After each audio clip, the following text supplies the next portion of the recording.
In today's video, I am going to teach you how to use 3D charts in Excel.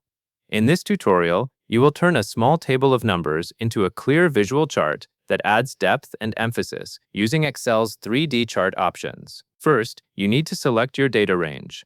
Look at your spreadsheet and make sure your numbers and labels are ready to use. In this example, you will select the range from cell A1 to B4. Click on cell A1. Then drag your mouse down and across until you reach B4. When you release the mouse, you should see the entire block of cells highlighted. This matters because Excel builds the chart directly from whatever range you select, so selecting the correct cells ensures the chart shows the right categories and values. Next, you will move to the Insert tab on the ribbon. The ribbon is the strip at the top of Excel that contains tools and menus. Find the tab labeled Insert and click it. Once you are on the Insert tab, Excel will show various chart types and other options. Take a moment to scan the chart area because the chart tools you need are located there. Now you need to choose the column or bar chart option. Look for the icon that says Insert Column or Bar Chart and click it. You may notice that Excel groups several related chart styles under this single menu.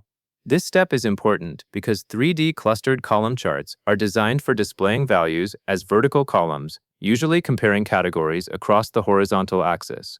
After you open the column or bar chart menu, you will select the specific 3D option. In the chart list, find the section labeled 3D.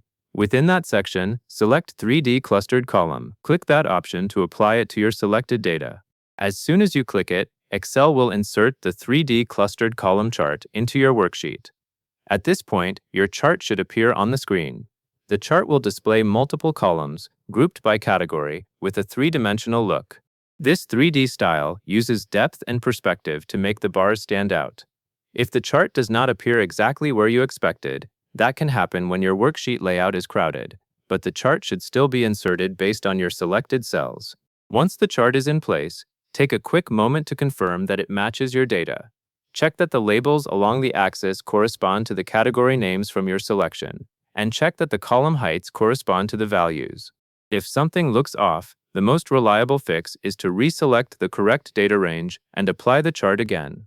But in most cases, selecting A1 through B4 correctly from the start will produce the right result. You have now successfully created a 3D clustered column chart from your Excel data.